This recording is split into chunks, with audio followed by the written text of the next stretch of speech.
کہیے کہ سیلاب کا معاملہ آ گیا تو وہاں سے لوگ نقل مکانی کر گئے، لیکن بعض ذمہ دار افسران جو حکومتی ادارے کے ذمہ داران تھے وہ اسی علاقے میں رہے اور انہوں نے لوگوں کی مدد بھی کی ہے، ان کی نقل مکانی میں بھی مدد کی، اور جو فوراً نقل مکانی نہیں کر سکے ان کی مدد کی، جب تک ریاستی اداروں کے ذریعے معاملات وہاں سیٹل نہ ہو گئے تب تک وہ اسی علاقے کے اندر موجود رہے، اور بعد میں علاقے کے لوگوں نے ان کے اپریسیشن کے لیے ان کی کہنا چاہیے کہ اپریسیشن کے لیے تقریب بھی منعقد کی۔ یہ سارا احوال ہم نے بیان بھی کیا اور میرے علم میں بھی ہے۔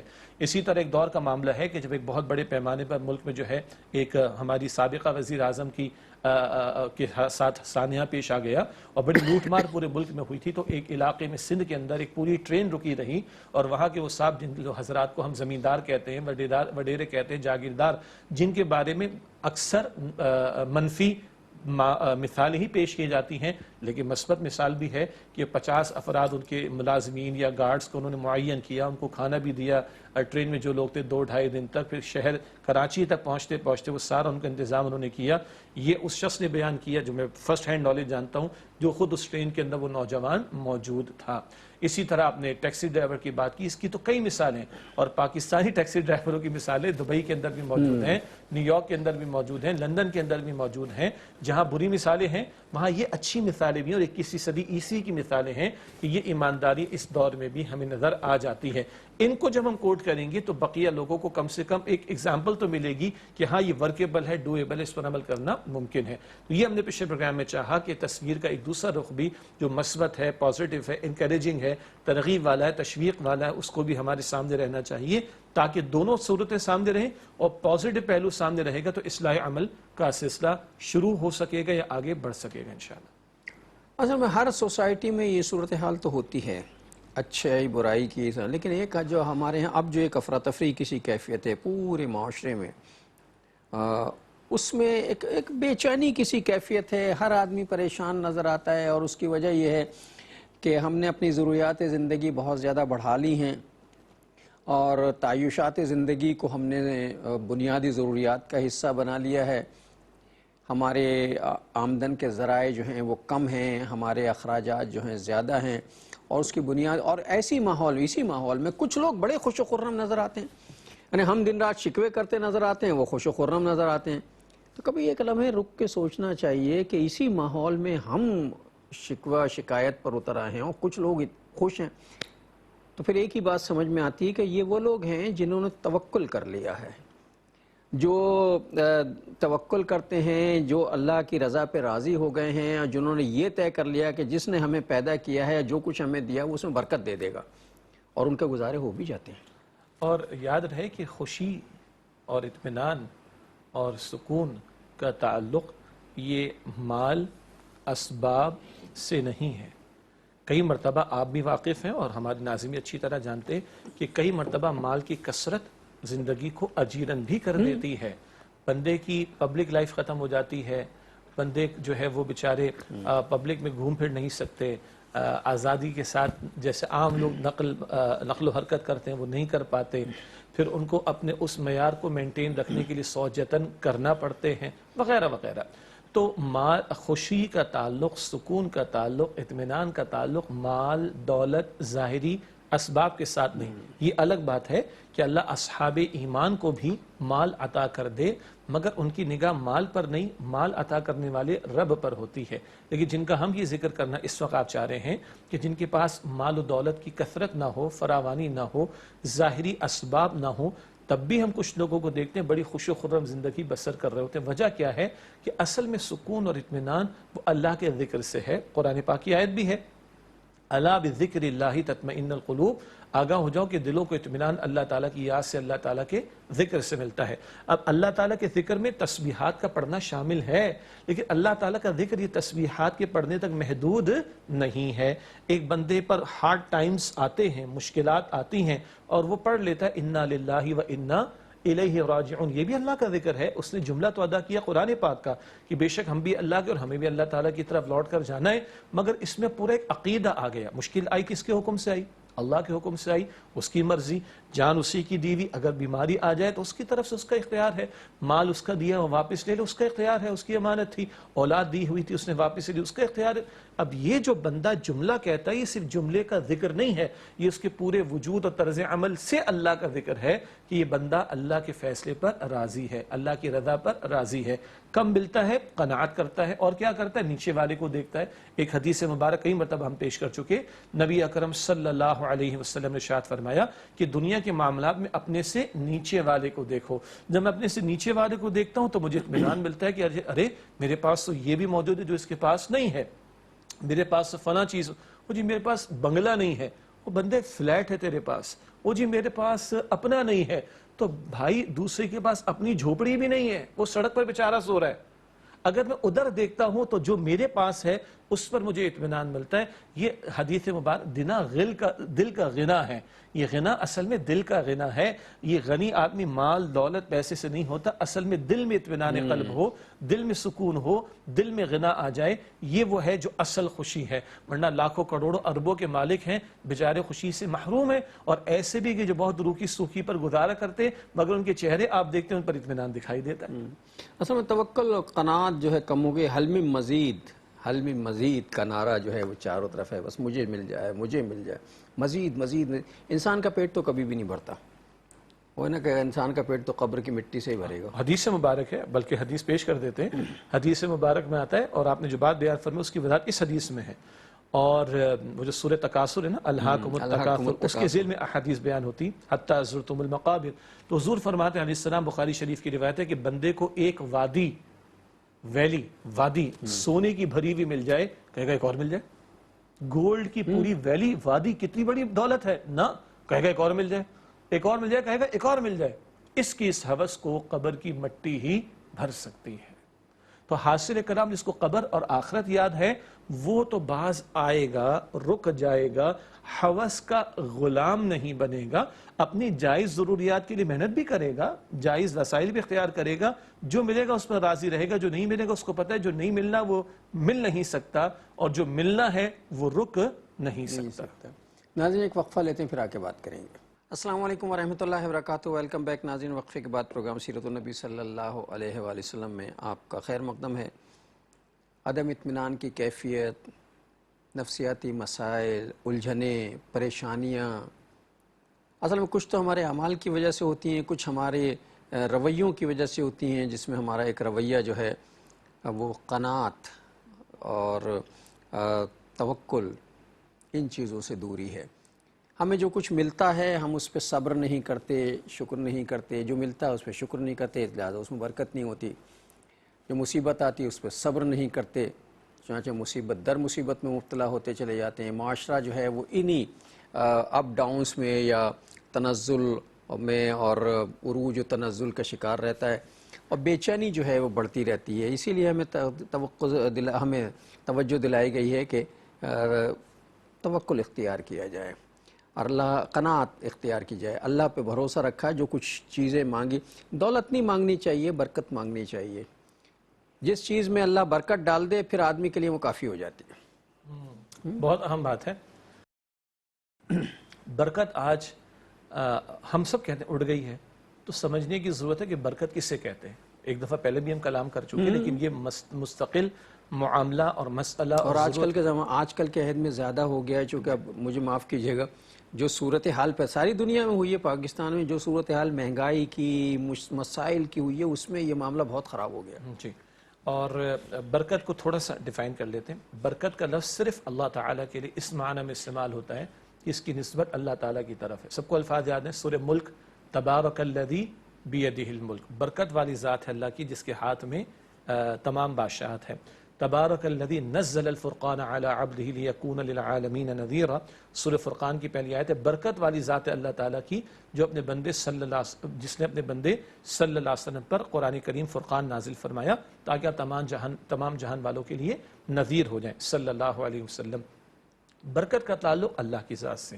برکت کسے کہتے ہیں؟ اہل علم نے بیان فرمایا، کسی شے میں غیر محسوس طریقے پر اللہ تعالیٰ کی نصرت اور تائید کی وجہ سے بڑھوتری ہونا شروع ہو جائے۔ غیر محسوس، نظر نہیں آئے گی۔ آپ کے پاس 10,000 روپیہ ہے، 10,000 11,000 بنتا ہوا نظر نہیں آئے گا، مگر اللہ 10,000 میں برکت ڈال دے۔ مثال کے طور پر اللہ تعالیٰ کم میں قناعت کی توفیق دے دے، اللہ تعالیٰ ان ڈیو قسم کے بلا وجہ قسم کے اخراجات سے بچا لے، اللہ ایسے معاملات سے بچا لے کہ جہاں آدمی کی ساری دولت نکل جاتی ہے، تو وہ 10,000 میں برکت کا آ جانا، یہ ظاہری طور پر 10 آپ کو مجھے 11 نظر نہیں آئیں گے، مگر آپ کا اس میں کام 11-12 کیا ہو جائے گا، 11 20-25 کا کام ہو جائے گا، جس میں آپ کو قناعت مل جائے گی، شکر کا جذبہ پیدا ہو جائے گا، معاملات کے اندر آسانی ہو جائے گی، جس کو ہم کہتے ہیں کم میں گزارا ہو جائے گا، سستے میں کام ہو جائے گا، جو آپ چاہے اس کی توجہ کر لیں۔ لیکن اصل میں برکت کیا ہے؟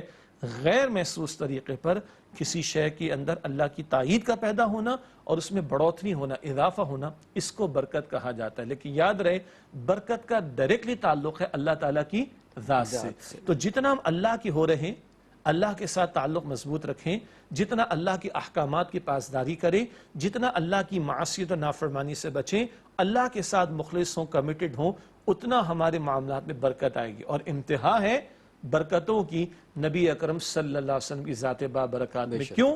پوری کائنات میں سب سے مضبوط ترین تعلق اللہ کے رسول کا اللہ تعالیٰ کے ساتھ ہے، تو برکتوں کی بھی انتہا حضور کی ذات بابرکات میں صلی اللہ علیہ وسلم۔ اور اس پر بھی ہم نے کلام کیا تھا، معراج کے واقعے کو ذہن میں لے کر آ جائیں، ساری کائنات کی سیر کرا دی ہے اور کنڈی بھی ہلتی رہی، بستر بھی گرم رہا، وقت کی برکت کی انتہا۔ اور نقطہ کیا ہے؟ جتنا اللہ کے ساتھ تعلق مضبوط، ہمارے کاروبار میں، مال میں، اولاد میں، اوقات میں، گھر میں، صلاحیتوں میں، انٹیلیکٹ میں، ایکسپرٹیز میں، ریسورسز میں برکت آتی چلی جائے گی۔ اور جتنا ہم اللہ سے دور ہوں گے اتنی نحوست آتی چلی جائے گی۔ اور یہ برکت کے حوالے پھر وہی بہت سی چیزیں جو جنگ خندق کے موقع پر جو ہے، وہ جب آپ صلی اللہ علیہ وسلم خندق کھود رہے تھے اور سب لوگ بھوکے تھے اور کچھ بھی کھانے کو نہیں تھا، تو ایک صحابی نے آ کے حضور صلی اللہ علیہ وسلم کی کیفیت دیکھی تو کان میں آ کر کہا کہ حضور آپ اپنے 1-2 صحابہ کرام کے ساتھ تشریف لے چلیے، آپ کے کھانے کا ہم نے بندوبست کیا ہے۔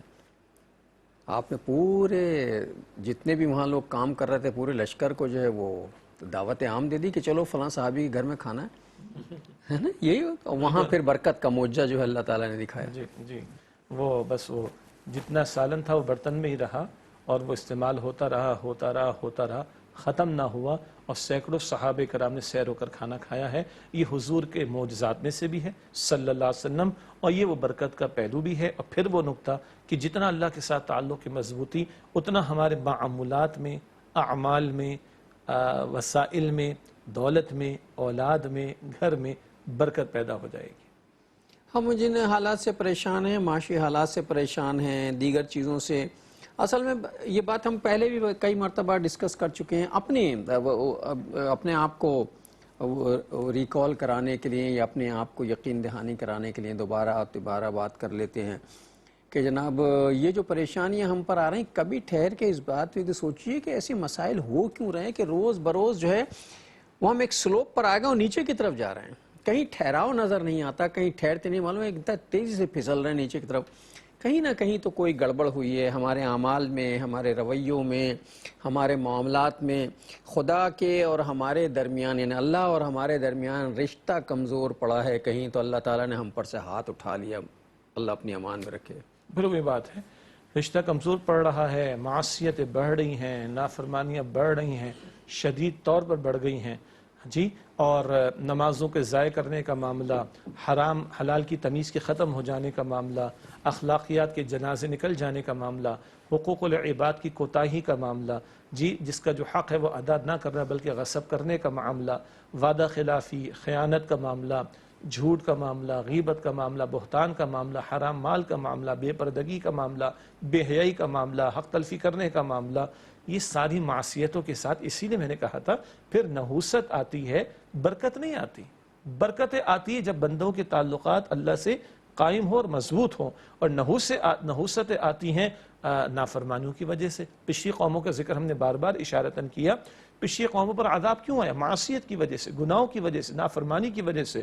قوم عاد و سمود مٹائی گئیں، قوم شعیب کو مٹایا گیا، قوم لوط کو مٹایا گیا، ان اقوام میں شرک بھی آیا، ناپ تول کی کمی بھی آئی، ہم جنس پرستی کا گندا عمل بھی آیا، ان معصیتوں کی وجہ سے نحوستیں آئیں اور قومیں مٹائی گئیں، کسی کے پر پتھر برسائے گئے، کسی کو طوفان میں غرق کیا گیا، کسی کو اندھا کر دیا گیا، کسی کو دھسا دیا گیا، اور کسی کو جو ہے وہ اللہ تعالیٰ نے ڈیڈ سی بحر مردار میں غرق کر دیا، اندھا بنا. یہ ساری مثالیں قرآن پاک کیوں بیان کرتا ہے؟ یہ وہ نحوستیں ہیں جو معصیتوں اور گناہوں کی وجہ سے آتی ہیں. تو نقطہ وہی ہے کہ تعلق مضبوط ہوگا تو برکتیں آئیں گی. اور ایک اور پھر جب گفتگو ہو رہی تو خیال آیا اللہ کے نبی علیہ السلام کی دعاؤں میں ہمیں برکت کے مانگنے کا تصور بھی ملتا ہے.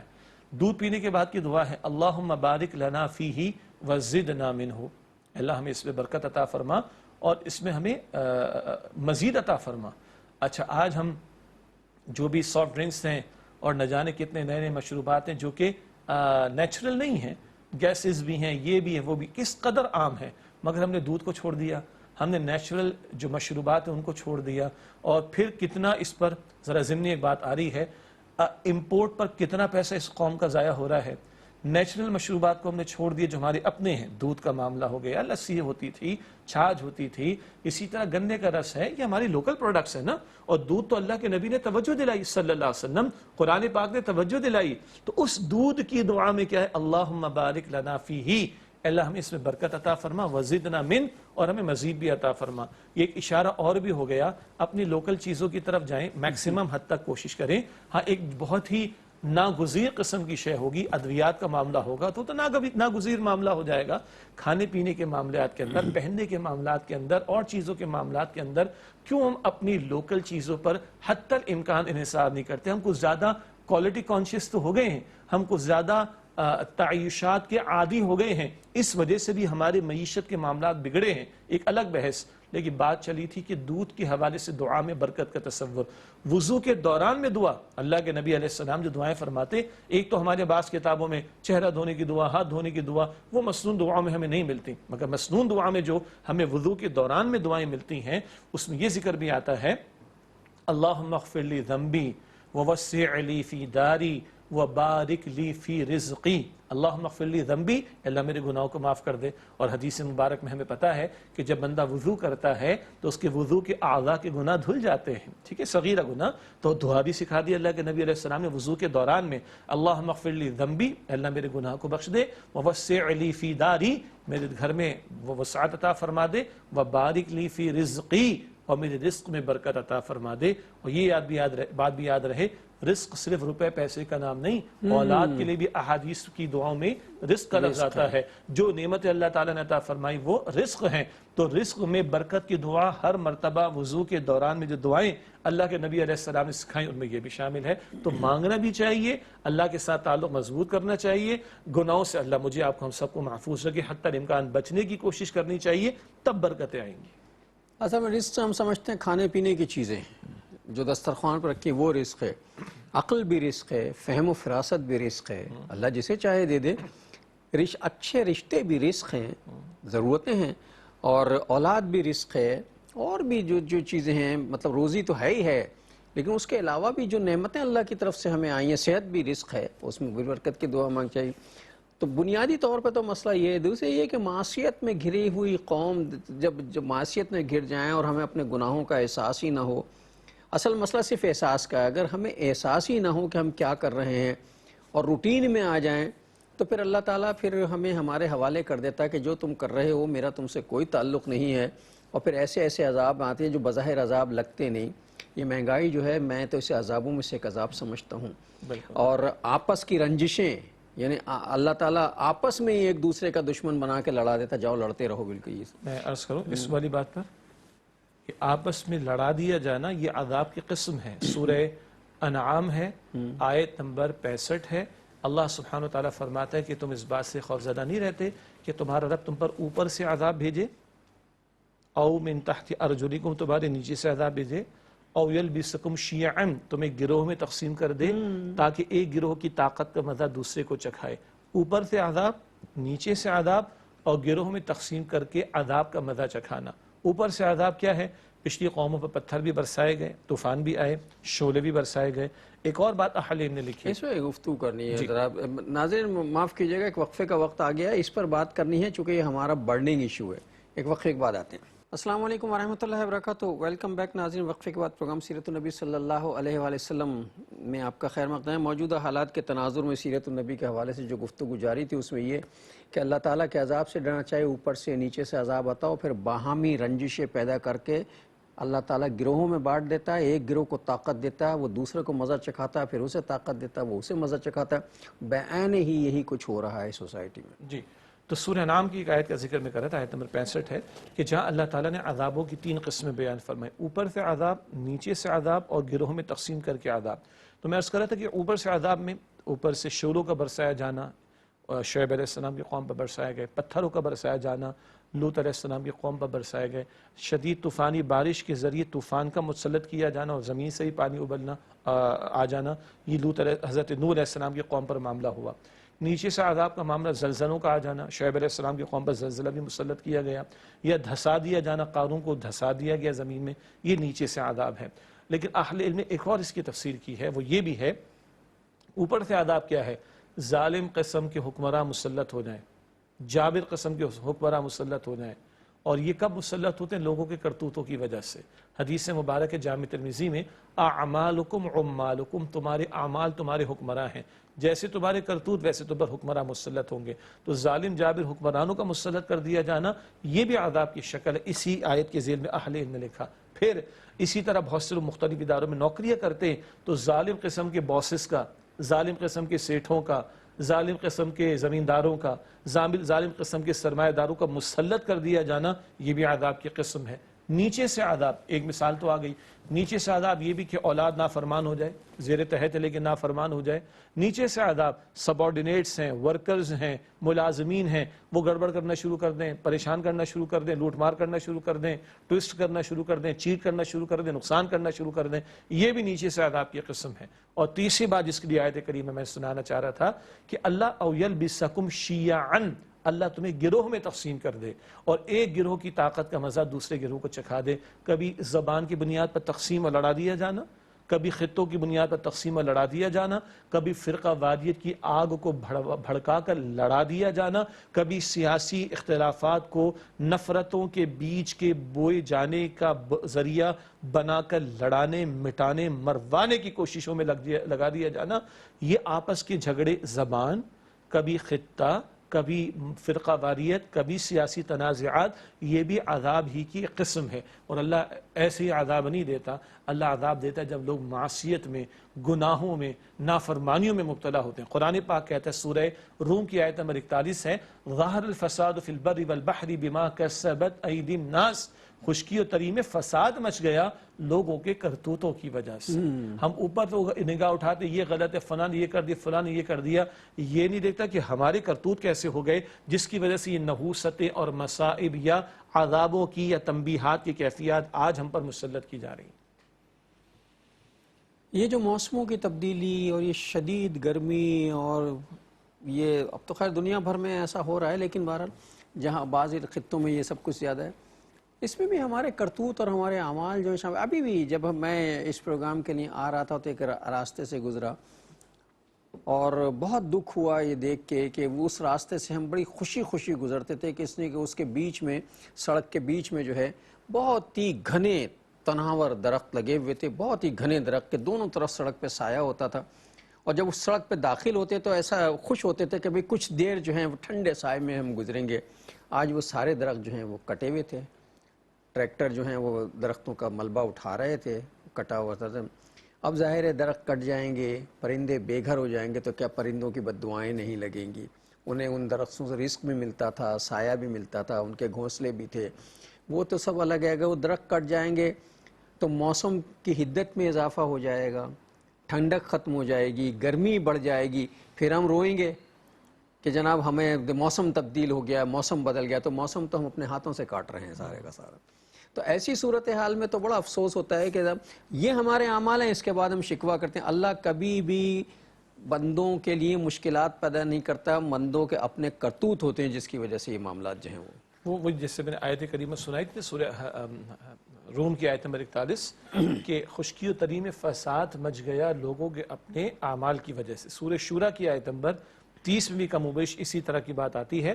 وما اصابکم من مصیبت فبما کسبت ایدیکم ویعفو عن کثیر. جو مصیبتیں تم پر آتی وہ تمہارے اپنے کرتوتوں اور کمائیوں کی وجہ سے، ہاتھوں کی کمائی کی وجہ سے. ویعفو عن کثیر، اور بہت سی باتوں کو تو اللہ تعالیٰ معاف فرما دیتا ہے. ہاں یہ آزمائشیں ہوا کرتی ہیں، اور بندے اگر پلٹ آئیں، بندے اگر رجوع پر آمادہ ہو جائیں، بندے اللہ تعالیٰ کے حضور توبہ کر لیں، تو اللہ تعالیٰ علی کل شیء قدیر ہے. آج بارش کی کمی ہے نا، ہے نا. حدیث مبارک میں آتا ہے جب کوئی قوم زکوٰۃ روکتی ہے اللہ تعالیٰ بارش کو روک لیتا ہے. بس اگر جانور جو پیاسے مر جاتے ہیں، جو مر رہے ہیں آج، ان کا لحاظ نہ ہو تو اللہ تعالیٰ بالکل بارش نہ دے. تو کبھی زکوٰۃ کے اموال میں ڈنڈی کا مارا جانا عام بات ہے. ٹیکس والے تو کیونکہ سر پہ کھڑے ہوتے ہیں تو فوراً دے بھی دیتے ہیں، جبراً دے بھی دیتے ہیں، نہ چاہتے ہوئے دے بھی دیتے ہیں.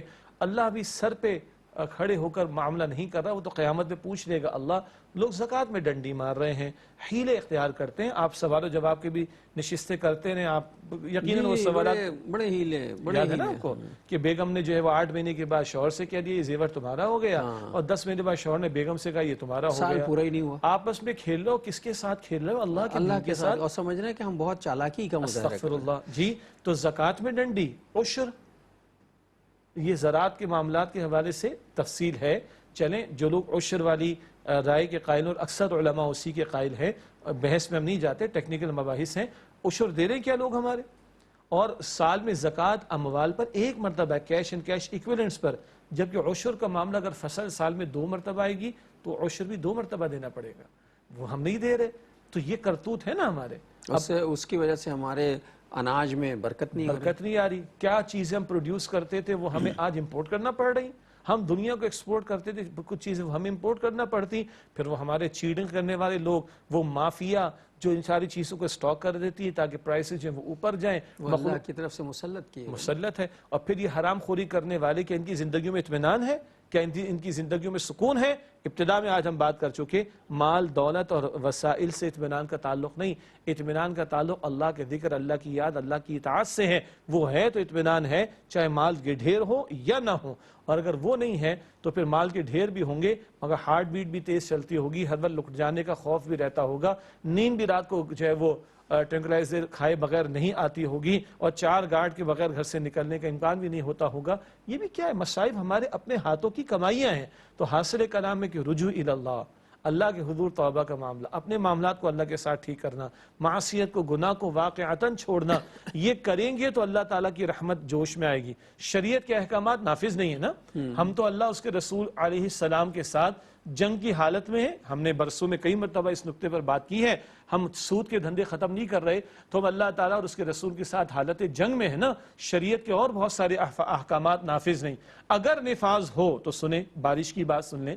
حدیث بہقی شریف میں نبی اکرم صلی اللہ علیہ وآلہ وسلم نے ارشاد فرمایا، جب اللہ کی حدود میں سے ایک حد ایک مرتبہ جاری ہو، حدود میں سزائیں بھی آتی ہیں، شریعت کے اور بھی احکامات آتے ہیں، اللہ کی حدود میں سے کوئی ایک حد ایک مرتبہ جاری ہو تو اللہ زمین والوں کو 40 دن برسنے والی بارش سے بھی زیادہ خوشحالی عطا فرماتا ہے. ایک حد ایک مرتبہ جاری ہو تو 40 دن کی بارش سے جتنی خوشحالی آئے گی اس سے زیادہ خوشحالی اللہ زمین والوں کو عطا فرماتا ہے. ہم بدحالی کا شکار ہیں، ہم اناج کی قلت کا شکار ہیں، ہم وسائل کی قلت کا شکار ہیں، اور ہمارے پاس مال و اسباب کی قلت ہوتی جا رہی ہے. ہم ہر چیز پہ روتے ہیں، اور میں بھی اس میں شامل ہوں، ہر چیز پہ روتے ہیں. یہاں بجلی نہیں ہے، پانی نہیں ہے، یہ نہیں ہے، اناج نہیں ہے، مہنگا ہو گیا، سب چیز مہنگی ہو گئی ہے. کبھی رک کے ہم سب اجتماعی طور پر یہ نہیں سوچتے بھائی یہ سب کچھ ہو رہا ہے. ہم اسے کہتے ہیں یہ عالمی تناظر میں ایسا ہو رہا ہے.